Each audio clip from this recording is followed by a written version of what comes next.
11, we had no time to make the agreements. Maria do Carmo, did you make any agreement about the time the speakers will take? 15 minutes. 15 each one, and 15 more for some questions, maybe 10 more for some questions. Yes, 10 for questions. Yeah, I will propose, Federico looks like having some problem, but I will propose we open the room and we start, and Federico try to get in a better way in a few minutes. He's not the first to speak, he's the second. Federico, I hope you are hearing me, even if you cannot speak and show yourself. He is in the list. In the list to get in? Yes. Can someone now please use the mobile? Try again with Federico? Ayumi, that's working perfectly. You can close your presentation for the moment. I will say a few words at the beginning, and then I give you the floor. Okay. And then to Federico, and then to Siri. Let me just wait a few seconds to see if Federico can get in. He's not in better shape at the moment. Someone has. Okay. Yeah. Federico, can you hear us?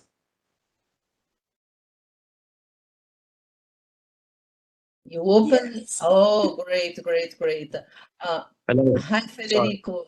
Welcome. Because it's already past the 2 minutes, past the 11. Can you try very quickly your presentation to see if it's working? I'm gonna connect with my. At this moment, I connected with my cell phone. And, Cell phone. Yes, but I gonna add my computer. So I will have 2 connections. Okay. One for my presentation and the other for video and audio. Yes, no problem at all. Sorry about the problems. No problem. So maybe we go opening the room, and we just pray to everything be all right the moment you needed to present, because you are not the first presenter, you are the second. Okay, while you set your PC, you are here with the second one already. You want to try? So Yes, please. yeah, try. Maria do Carmo, could you go there and to say that it's starting in a couple of minutes? Can you see it? Perfectly. Okay. Move one ahead, please. Okay, that's fine. Okay, Okay, so I just ask you, I don't know who is driving, Javier, CEPAL, or CEPAL. I will just ask you, maybe the host, Vinoki, VNOC, if you can please open the room, and we start as soon as people get in. The room is already open, so we can start when you begin, when you want. Yeah. Okay, I thought that we were only talking about ourselves. That's fine. Okay, let's just I'll just take my notes to start. Someone has to start the recording. Yeah, usually is the one that is. I am not sure. I don't have the power to record, so is the one that is in charge of maybe the host. Is the VNOC. Can you please start the recording? It's already started, so we can go. Okay, thank you. Okay, so here we go. Good morning, good afternoon, good evening, everyone, wherever you are. I am André Diniz da Silva. I work for the National Statistical Office in Brazil, and I am leading the United Nations Regional Hub for Big Data that is hosted by the National Statistical Office, but serves Latin America and the Caribbean. I'll be sharing this webinar today, so I will be here with you for the next 60 minutes. It's a pleasure to welcome you to the 5th webinar on the use of mobile phone big data for official statistics. It's a series of webinars. In the previous ones, we talked about opportunity and challenges of this kind of data source, the mobile phone big data for statistics. We talked also about the tourism, migration, and population statistics. So we have held by now 4 webinars. This one is the 5th one. So the webinars are organized by the UN Regional Hub for Big Data with the support of ECLAC, the Economic Commission for Latin America and the Caribbean, especially through the Knowledge Transfer Network, and also with the support of the Brazilian Network Information Center, NICBR, that's the steering committee of the Internet in Brazil. Today we'll be talking about population statistics, but in the context of natural and human-made disasters. For that, we count on 3 guests, Mrs. Ayumi Arai from the University of Tokyo, Japan, Federico Segui from the National Statistical Office in Uruguay, and Siri Silme from the University of Tartu in Estonia. Ayumi is a researcher of the Research Center for Spatial Information Science of the University of Tokyo, where she is also a co-leader of the Spatial Data Commons. She is an active member of UNCBD, the United Nations Committee of Experts in Big Data and Data Science for Official Statistics, and she is part of the Mobile Phone Data Task Team, and she's leading the Displacement and Disaster Statistics subgroup of the UNCBD Task Team. She is also a member of Disaster Risk Reduction Working Group that is part of the Intergovernmental Group on Earth Observation. Thank you, Ayumi, to be here with us to share your ideas, your thoughts. We will also talk to Federico Segui, who is Deputy Director General of the National Statistical Office in Uruguay. He is also the NSI's data steward and responsible for the implementation of the data warehouse. That's the system of integrated statistical register and service at the National Statistical Office.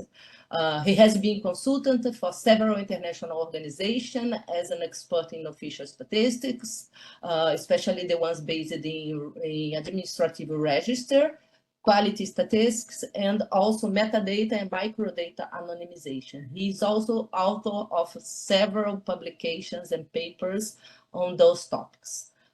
Thank you, Federico, to be here with us also today. And we are also counting on Siri. Siri is Associated Professor in Human Geography with the Mobility Lab in the Department of Geography of the University of Tartu. She has been participating since 2004 in developing mobile phone-based methodology and also conducting researches on the subject. Her research interests cover various topics related to spatial and temporal behavior of people. She studies ethnic and socioeconomic segregation and mobility-related inequalities, sustainable travel behavior, cross-border mobility, tourism, and social networks. They will speak for about 15 minutes each, and we will have 15 more minutes at the end, 15 minutes more at the end for questions. I will ask you all to place your questions on the question panel, because we'll bring that at the end. If it's possible, if you have time, we can also open the microphone at the end. Let's see how things goes. We thank ECLAC for the support of the UN Regional Hub for Big Data, especially the Knowledge Transfer Network, that is our partner in all the webinars we organize, and also some training as we do that remotely.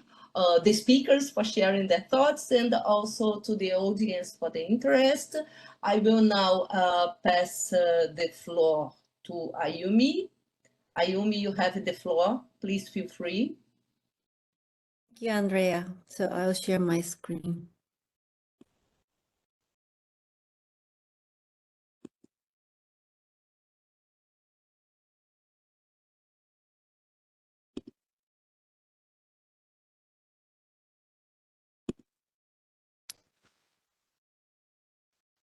Okay, can you see my slide? Yeah, great. Okay, thank you very much for the introduction. So today I was asked to mainly talk about the framework and also data nature of mobile phone data, and also the methodology for using mobile phone data for displacement disaster statistics. So for this purpose, I will introduce a methodological guide. This is one of the methodological guides produced by the UNCBD Mobile Phone Data Task Team.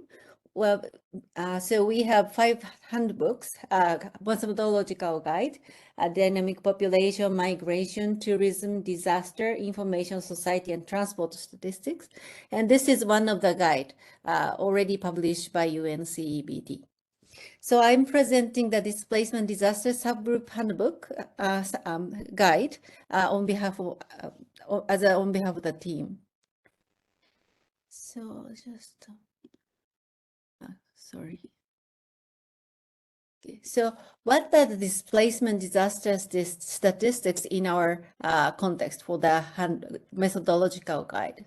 So we define as a disaster as a serious disruption of the functioning of the community or society.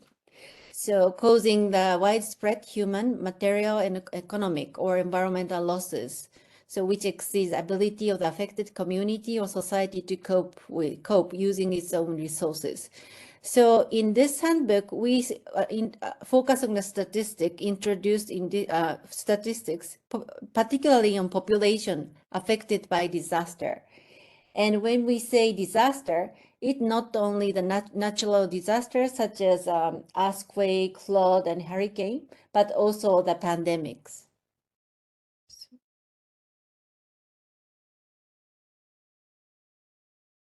So let me talk about statistical framework in disaster context. So our task team is working on the use of mobile phone data for complementing official statistics that are collected by survey. So to be precise, disaster statistics not like our official statistics like migration statistics and transport statistics that have formal definition and methodological framework for data construction. But at this moment, we consider that the definition of disaster statistics depends on the demand and also the circumstances of the event. But we believe that the data is still important and needed for statistical system for managing disaster in countries. So we work on the statistics and population affected by disaster, and we consider that these population are directly affected, that can be direct death or injured and disaster affected. And one of the most challenging population statistics among the official statistics, and it's also, but at the same time, internal community are working on the establishment of formal mechanism to advance the statistical framework on disaster-related statistics. So let me talk a little bit about the background. So there are increasing demand for disaster statistics and also increasing policy interest in measuring hazardous event and affected population, because conventional statistics is not sometimes it's not useful for understanding the quickly evolving situation of disaster. And timely quality information is crucial for disaster risk reduction and also management. And national statistical offices play a crucial role in responding to such data demand.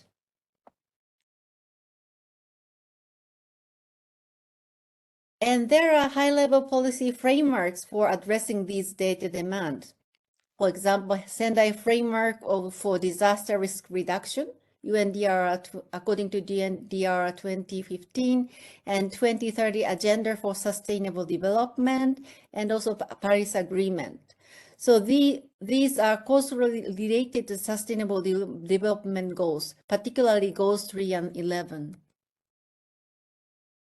Then let's move on to the characteristics of mobile phone data, particularly in disaster context.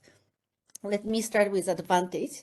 So mobile phone data can trace large population at the various scale of time and space, and also can capture quickly evolving situation in timely manner.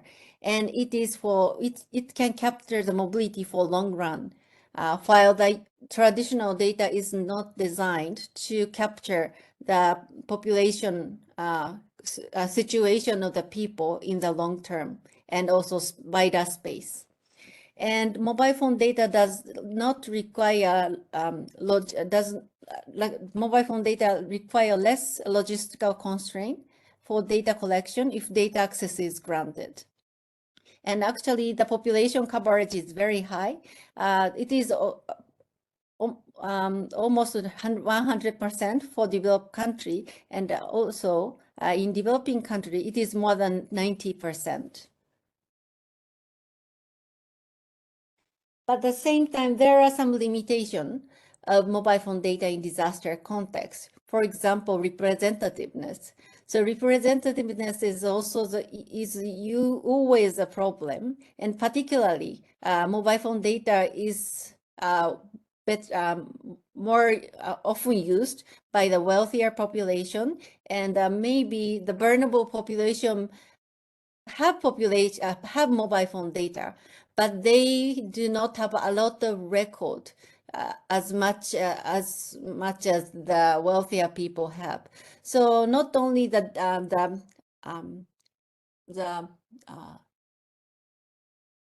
number of devices represented by the wealthier population is larger. I mean, not only the number of devices covering the wealthier population is higher, but also the mobility pattern that can be captured by the mobile phone data will be well represented by the wealthier population. So there will be the representative problem. And also, but somehow the vulnerable population also have mobile phone data. So they are also there in the data set. And also, sometimes if it is a natural disaster, loss of signal due to the loss of cell tower would limit the data coverage. So that will also be the limitation of mobile phone data. Then let's move on to the overview of the guide.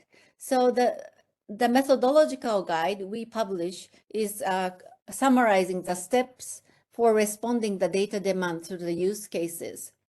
So we highlight not only the methodology used for producing statistics, displacement and disaster statistics, but also we cover what is also necessary for producing such the statistics. So first, we start with the institutional framework. So institutional framework is very important, particularly for disaster context, because before the disaster, if we have an institutional framework, we can establish partnership for accessing the data. So by the time of the disaster, we already secure the data access. And also, it's relatively easier to discuss the policy relevance for using mobile phone data at the time of disaster, because usually at the time of disaster, timely data is not really available. But if you already have institutional framework, it is easier to agree on using that existing framework and infrastructure for producing timely data. And once you have institutional framework, I mean, this is a kind of partnership establishment. You also have a data pipeline. Data pipeline is infrastructure for processing mobile phone data and produce statistics for policy purposes. So usually the data pipeline is set up in the data producer's premise. And if you already have a institutional framework, you also have a data pipeline. So if you have institutional framework and data pipelines, it's relatively easier to use existing infrastructure at the time of disaster. So once you have an infrastructure, then we can discuss how to produce statistical information from mobile phone data. So one of the important aspects for processing the data is data protection measures. So we need to comply with legal framework, and no individually identifiable information will be included. Okay. Sorry, one slide is missing. Okay. Okay, sorry.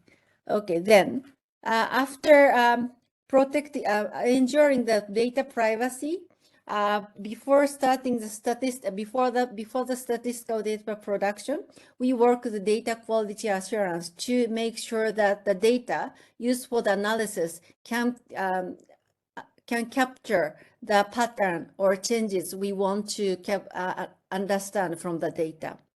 Then, after examining the validity, we produce statistical data from mobile phone data.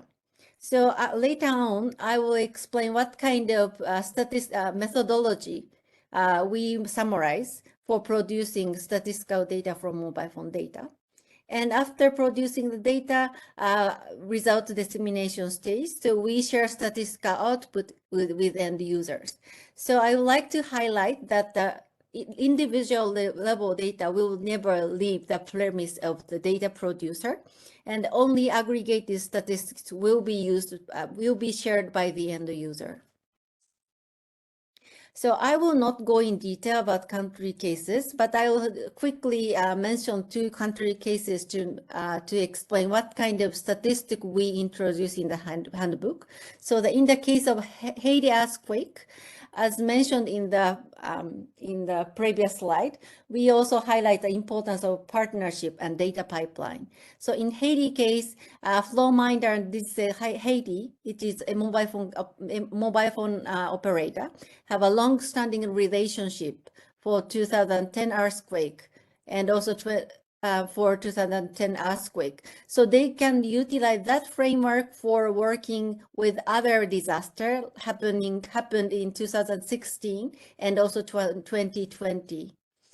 And also they have pre-existing data pipeline, and they have a software installed, a software called FlowKit. So they employ this infrastructure to rapidly produce initial mobility aggregates. And of course, data are anonymized and no personally identifiable information was included.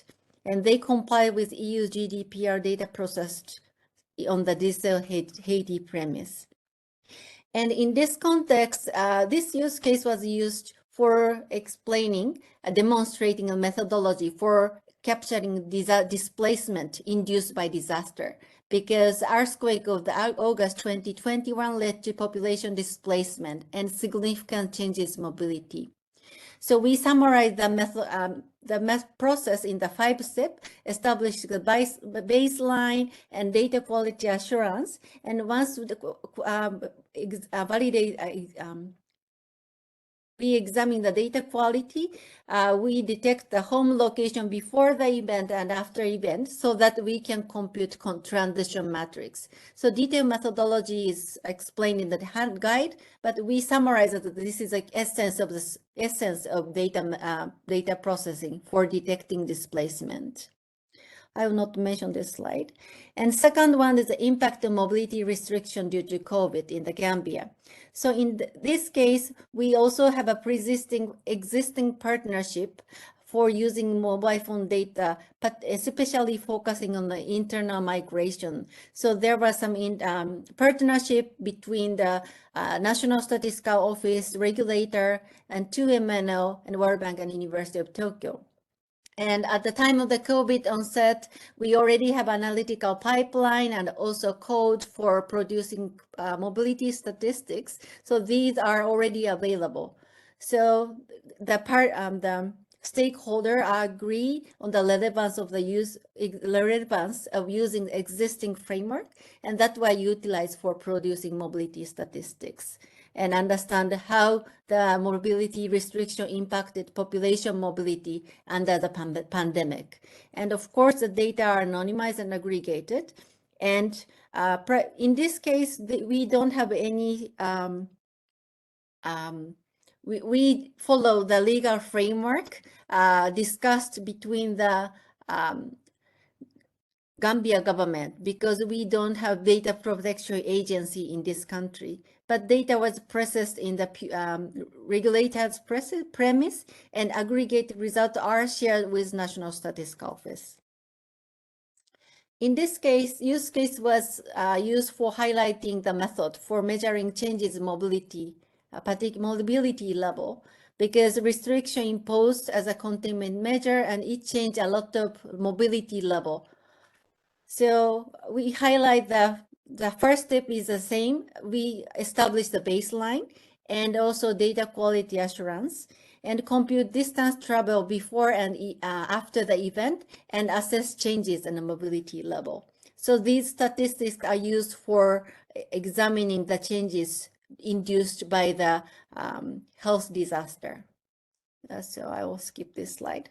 So as a summary, so besides the methodological framework for computing statistics, we highlight the importance of institutional framework analytical pipeline that is set before the disaster event, because it can enhance the preparedness and also response capacity, and reduce the response burden of the government, particularly for responding data demand. And at the end, in the long run, it can accelerate the use of mobile phone data for official statistics.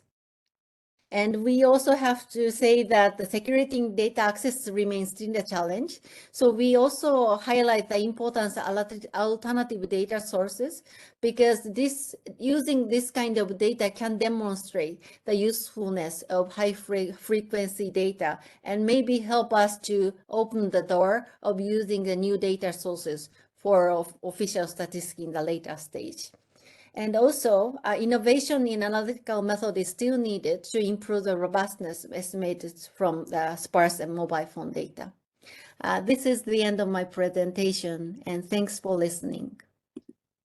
Thank you very much, Ayumi. You have been doing a great job. It's really useful for National Statistical Office. I really believe that it's important to leverage the use of mobile phone big data for statistics. Thank you very much. I will pass now the floor to Federico. Thank you, Andrea. Let me share the screen.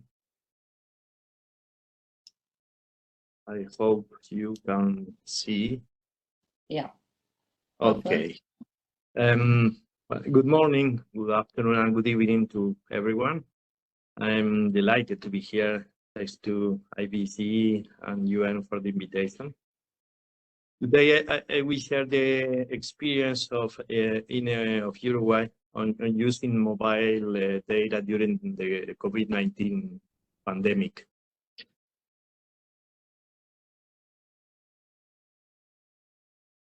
Okay.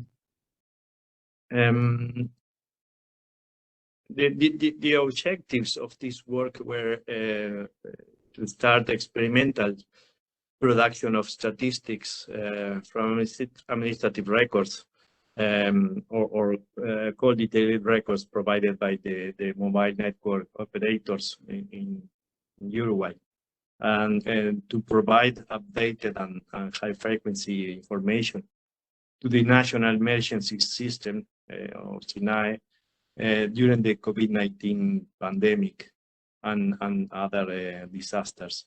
It is the first experience of the NSI of Uruguay working with this type of information.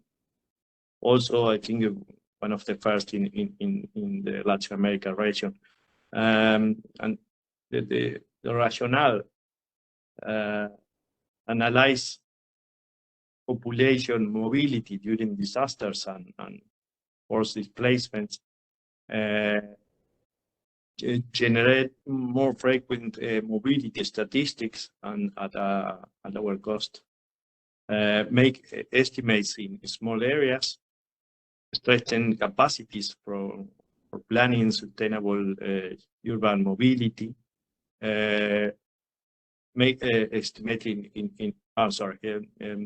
immigration and tourist statistics, and produce basic population statistics like planning of the population census, monitoring of population fluctuation, and urban planning.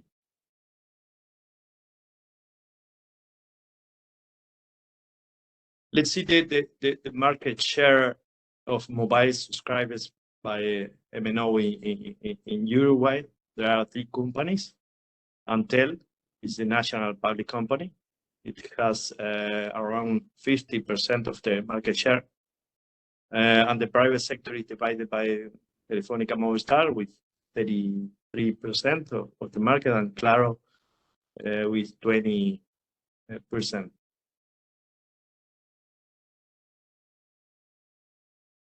During the COVID-19 pandemic, we received data from Antel, the public company, on this format, and overnight activity matrix per day with the 6 columns: the date, the origin location, the department or province of the country, and town or neighborhood in the case of Montevideo, and destination location, and quantity of cell phones displaced from the origin to the destination, taking into account some data protection elements, like if there are less than 15 cell phones in that cell, the displayed value will be 15. So this matrix shows the number of cell phones, maybe people, moving from one place to another by date. We receive this aggregated data. So for us, it is not a big data project. The big data analysis and processes are run at the MNO companies. Due to we receive data from Antel company, the public company only, we couldn't disseminate the data. We should have the 3 companies' data, but we use it to produce experimental statistics and for the SINAE, the National Emergencies System, to monitor how people is moving or following the recommendations of staying at home.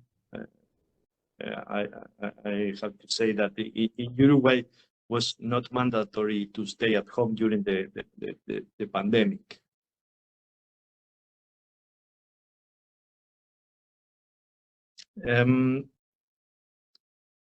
Let's see some definition, methodology. We define as overnight stay when the cell phone stayed for at least 4 hours between 10 p.m. and 7 a.m. during the night before of the reference date.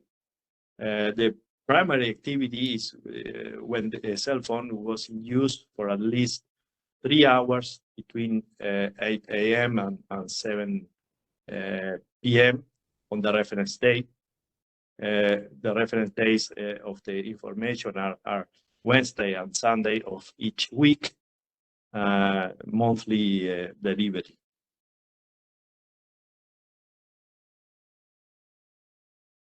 Here we have some dashboards we have developed to present the data and to monitor the movement of the mobile devices. You can select in the main window, you can select the origin area or a neighborhood of Montevideo, and in the window below you may see the top 5 destination areas with the quantities of mobile devices.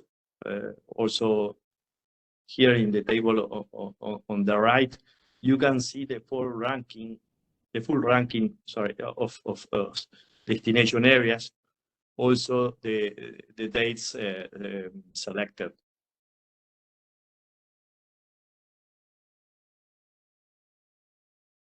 Here, other screenshot from the dashboard with the detailed information of the selected area.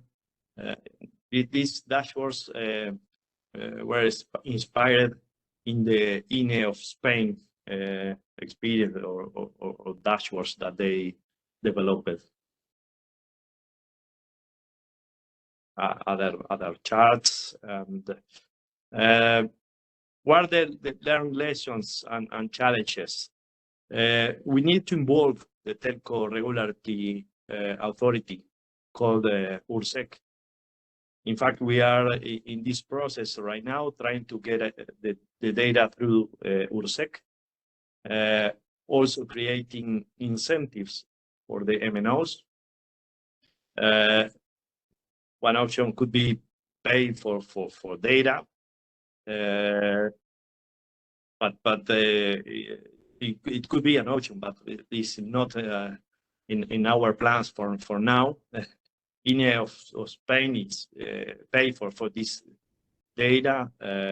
I think something like the 2,000 euros per day per MNO. And the other option is generate market share information with high frequency and timeliness, integrate information from MNOs with the continuous household survey. And Federico, sorry to interrupt you. You have a gray area on your slides. I thought that it was my PC, but I have seen in the chat that people see the same. Could you unshare and share again your slides? Okay. The gray area has moved. Thank you. Thank you very much. Sorry.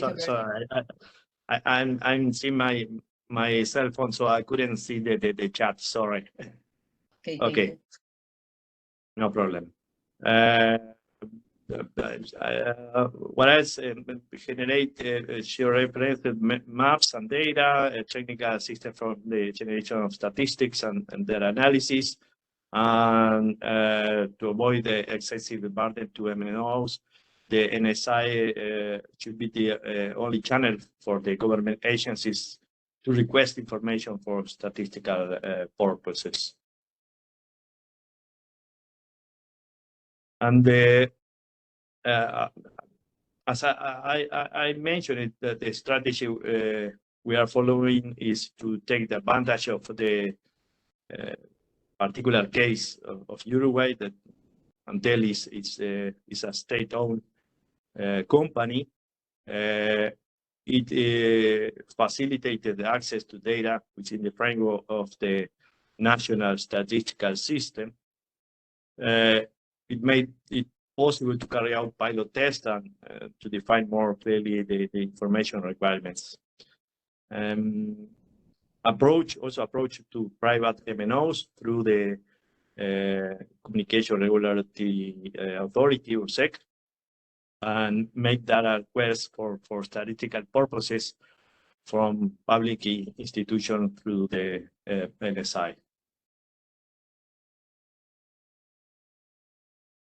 Well, thank you very much. Just a final message. Remember, the Festival de Datos will be in November in Punta del Este. I applied for a session by 23rd of April. Thank you. Thank you very much, Federico. Very well done to remind to send a reminder on the Festival de Datos. Thank you very much. And now we have a use case of mobile phone data. I think that joint with the guidelines and the next thoughts of city will be really great for the region, and also outside of the region.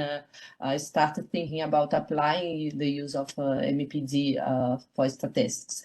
Now I give the floor to City. City, feel free to share your presentation.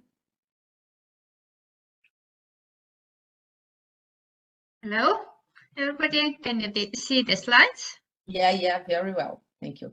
Very good. Then I talk this our experience of studying. 1 minute, I change this. study of spatial and temporal patterns of Ukrainian refugees in Estonia, and we used for that this mobile positioning data. And this study is done together with my colleagues from Mobility Lab, Ago Toming and Tiit Tamaro.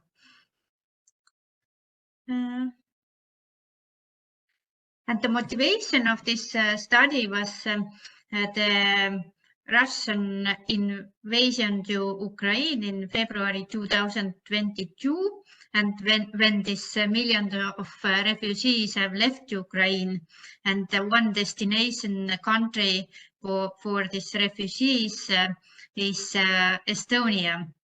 And we understand that Estonia and also the other receiving countries have no clear overview of this refugees, where they come to country, but where they are staying and how they change the places of residence, and there is not very much information about this.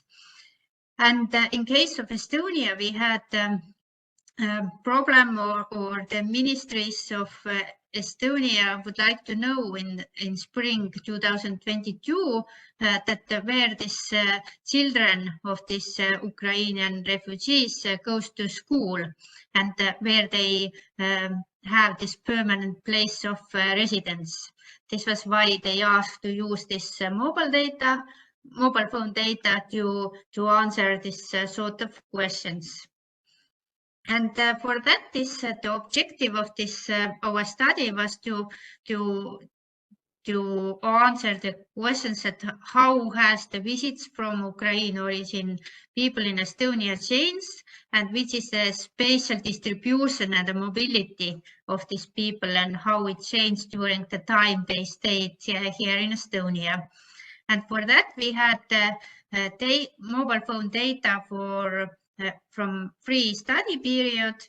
First, we had one part of data for this pre-COVID period from 2017 to 2018, then COVID period from 2020 to 2022, and then we selected this period after this Russian invasion to Ukraine, which is from February 2022. And also based on this study, I can a little discuss that what is the advantages and the challenges in using mobile positioning data in studying the refugees. We haven't done this sort of study before. We have studied in regularly different sort of mobility behavior of people from mobile data, but not exactly this refugees part. And we used passive mobile positioning data from one mobile network operator, which is the inbound roaming data. The visitor who comes to Estonia, and there is the data it describes this was the DDR data. It is like call activities there, and also the data transfer and the main the main data was the time and the location when the call activity were done. And we use for the study the methodology which is developed together with company Positium, which is the company who is developing different statistics and developing methodology from mobile positioning data. And we use some definitions, or we calculated the visits for the users or the people, which is the period from the first call activity until the last call activity in Estonia. And we use the same methodology which is described in one publication all over 2000 and others 2020. And we calculated the place of residence. We usually have used like 1 month period and more difficult model for calculating place of residences. But for this refugee study, we defined the place of residence as the municipality where the person has spent most nights in the 2 weeks period, because some of the people or the visits are shorter, not so long, and then we shorten this period for the 2 weeks, not use this 1 month period. And we also discussed that we can do, we didn't do it in this study, but we can divide it, Ukraine refugees, to the visitors who have been in Estonia before this war started, and the visitors who haven't been in Estonia. And for some results, what we got for this study was to analyze the arrivals of people from Ukraine, mobile positioning-based data. When it's can see that beginning of March there was a big increase. It is this light line is for mobile positioning data, and more huge increase was based on the border control data. But here you can see that the both databases have the increase from the beginning of March, or when the war started in Ukraine. And based on the mobile positioning data, here we used, it is not generalized to the full population, but it is for this one population numbers on this graph. And here is one increase in the beginning of June, and then I can discuss it more end of this presentation, why it should be in this big increase there, which is doesn't look like very logical. And there we calculated the number of people from Ukraine that who stayed here, and how many people are. Can see that in the April is the peak of Ukraine's refugees in Estonia, and the highest peak is in June. And when we compare it, the number of people from the previous years, can see that for 2017 and 2018, or 2017 and 2020 and 2021, there is quite there is not big changes during the different months, but there's big increase in summer months in 2018, which is we think that it is related to these temporary workers. There are many of Ukraine's temporary workers comes to this in Estonia from this agricultural farms and help in summertime. But in 2022, after this Russian invasion to Ukraine, the number is much more higher than in previous years. Then we calculated the duration of the visits and compared these 3 periods, and can say that this median value of this duration was highest on this period of Russian invasion to Ukraine. This the median is 1 day and 18 hours, but then it's the 75% percentile is 8 days, which is higher than this previous, the pre-COVID period or this COVID period.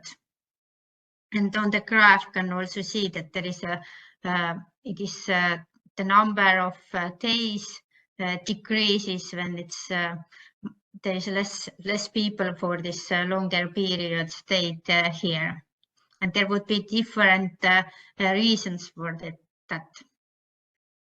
And then we find this preliminary home municipality, that when they come to Estonia, and when was the first 2 weeks the main destination. And on this graph can see that 42% of the Ukraine refugees stayed in the capital city of Tallinn, which is where the highest number of also Estonian population, and it is the highest or the largest city in Estonia, and other municipalities, the percentage of Ukrainian refugees was less than 8%. And here comes out some bigger cities, Pärnu, the city, and Tartu, and also the one island, Saaremaa, which is have a little more than other municipalities. And then we found the change of the municipality when they come to Estonia, the first home municipality, and then the last one. It depends on the visits. It means that each people have been different time, and on this map then have based on each individual calculated the last home municipality.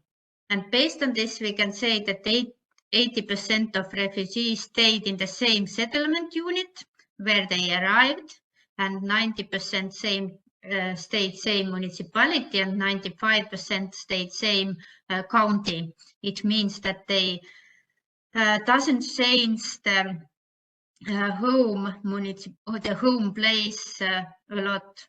And on the map, you can see that if they change it, then they moved more to this bigger cities, this Tallinn or Tartu or the surrounding areas, and the more they left from rural municipalities.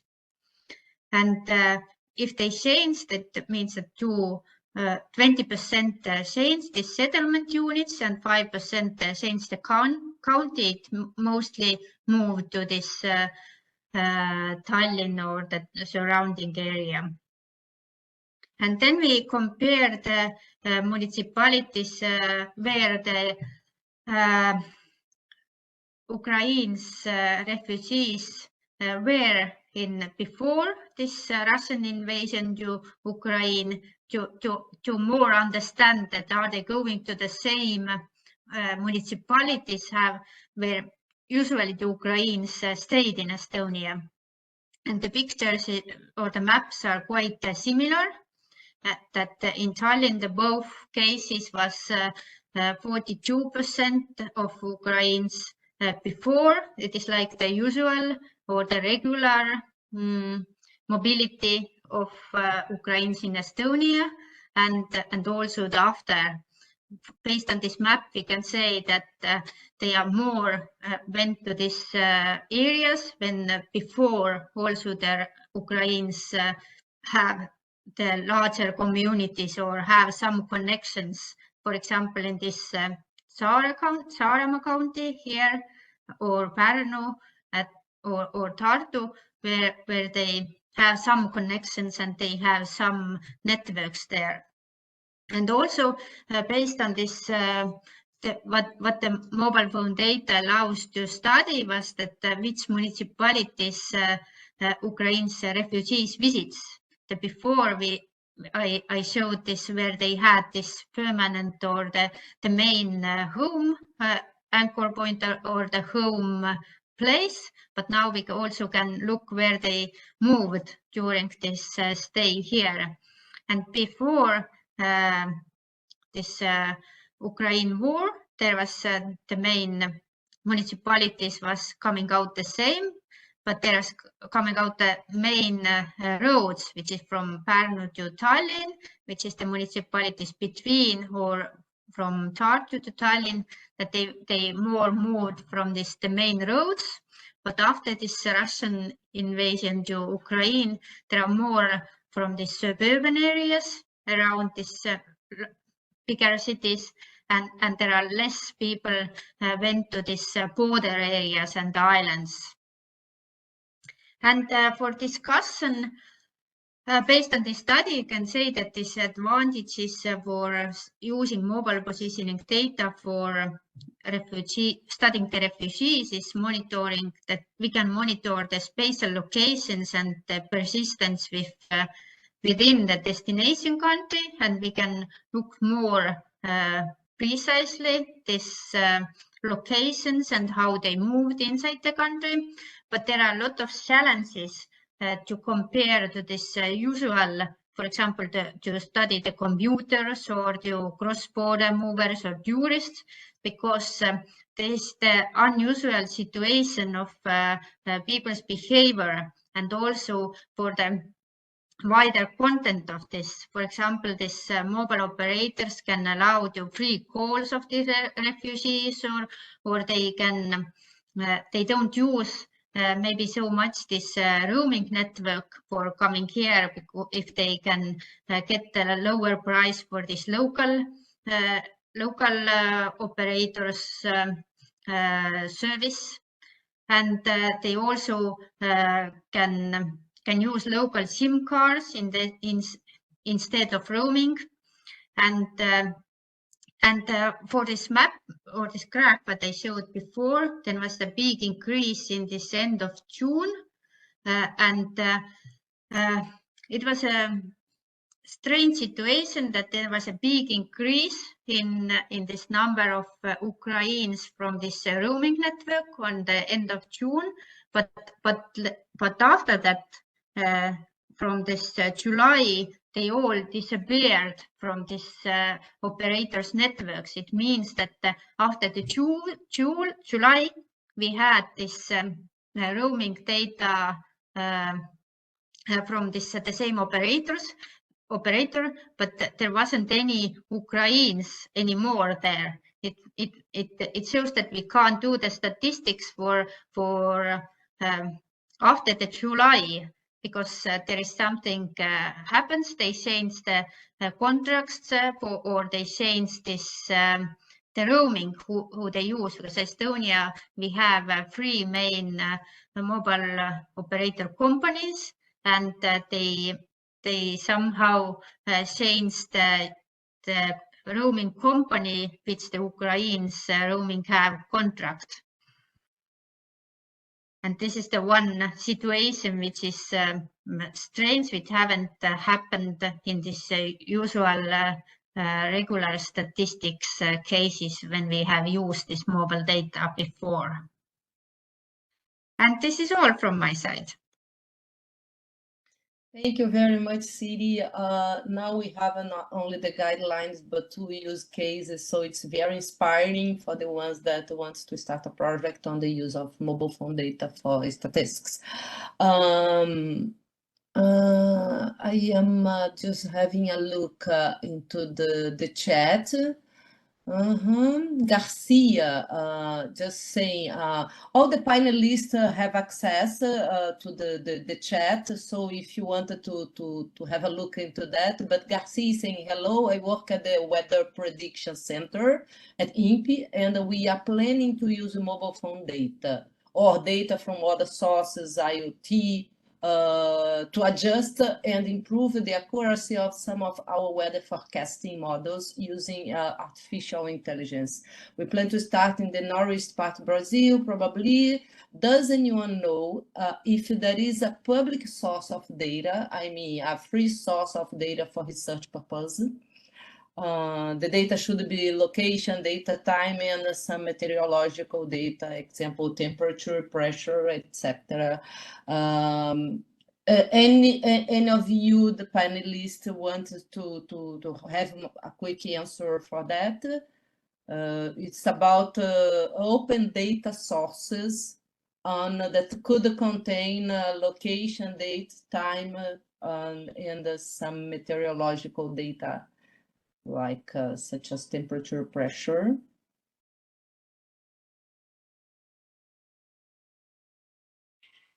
I know it's a bit out of the subject right now, because we are talking about mobile phone data, but okay, I don't see other question for the moment, but I do have a question.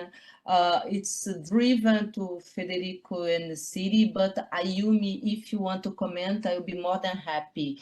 It's about data access. We know that mobile phone data is privately held data, so we needed to negotiate with the owners. We know that for the common statistics that may help people but don't save lives, is not an easy task to negotiate data access with the companies, but for using that for preventing and helping people, preventing disaster or mitigate the effects of disaster may be a reason that may sensitize more the companies. So for Siri and Federico, was it easier to negotiate data access with the companies once you wanted to use that for this kind of purpose, or when you negotiate a data access, it was general for the general use, so you don't know if it was a reason why you got access to the data? And Yumi, if you wanted to comment on data access, it will be more than welcome. Thank you. I can comment. The first that in the University of Tartu we had this data access to this GDPR in 2019. It was a different sort of data, but after that it was more like this companies have to more think about all these privacy things, and then as this legal things doesn't change, but that the thinking or this they think more about these definitions, what is the anonymous and what is the pseudonymous. We have the big discussion because in previous time, I think there wasn't this term so actual, or they didn't use this pseudonymous. It means that operators is doing this data to add these user IDs, but the researchers don't know exactly who they are and they can't connect for the numbers, for the mobile phone numbers, but only the operators can do it. And this was the discussion in Estonia for this data access. But in case of this disaster or this crisis management, we had the situation on this COVID period that all this government and they discussed that we need the data to use it to understand that where the people move, and also that which the first one that was also the discussion that which maybe we should to close or to do the restrictions only some parts of Estonia, that the people move more different areas, and if we close for some area, then this COVID doesn't move out of there. And then was the situation that this was the company Positium developed this methodology to how to find the statistics, and all these mobile operators use the same methodology, and then the statistics of Estonia put it together to like one platform that they can combine it. But there had to be the previous workflow or how they do this methodology, and there was the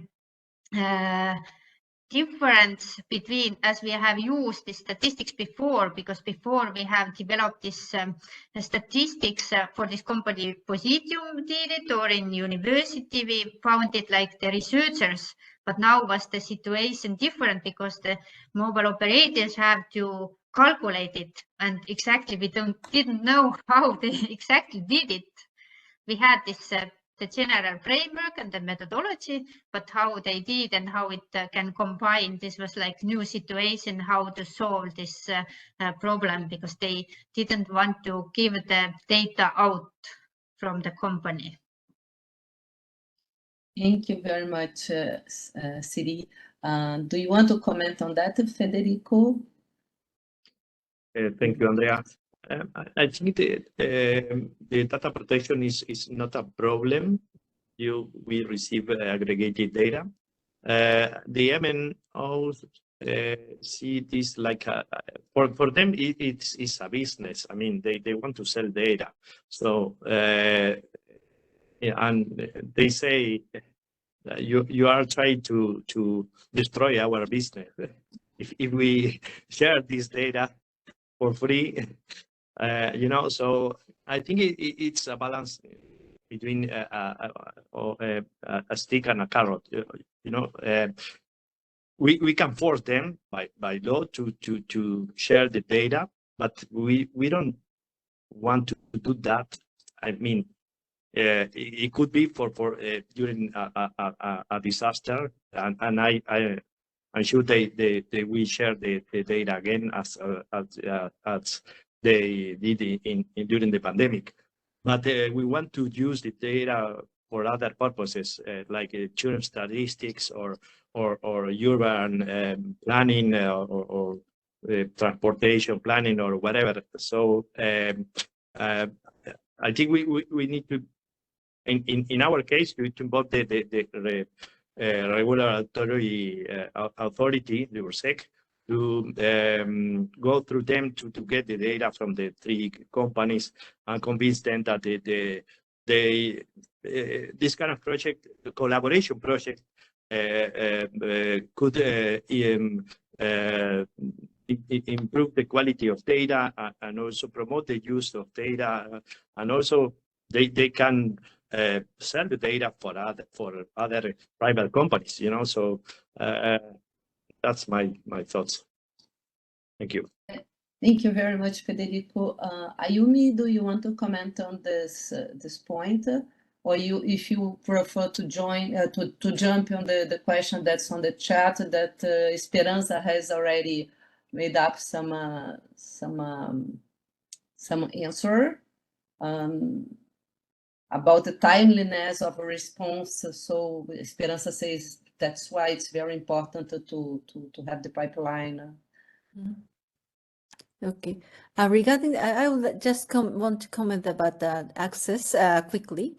So we have similar cases in several countries, and mostly when the MNO, mobile network operator cooperate with us, is that the regulator can explain how the data is useful, and also the MNO can see some the gain from the cooperation. For example, they don't know how exactly data can be used for their business at that moment, but they are very curious how these data are actually used by the government in their country.